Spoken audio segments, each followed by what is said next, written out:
Experiment with recipes. Wing it sometimes. Trust yourself.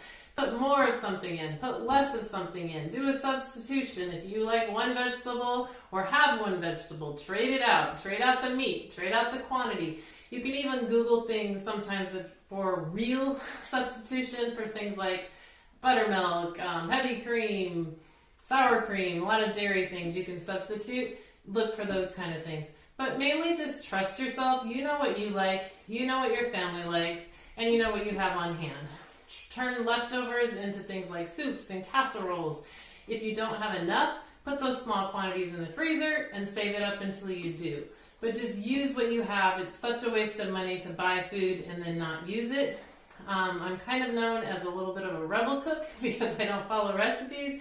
And also the joke is that they may not get it again if they like it because I just kind of made it up. It's kind of true, but I do just use what's on hand, and it's usually in the realm of just regular stuff we eat.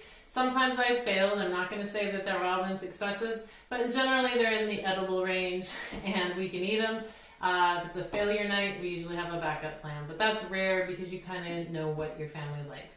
So don't waste food. Try to get creative. Use that stuff. It's totally worth it not throwing food in the trash.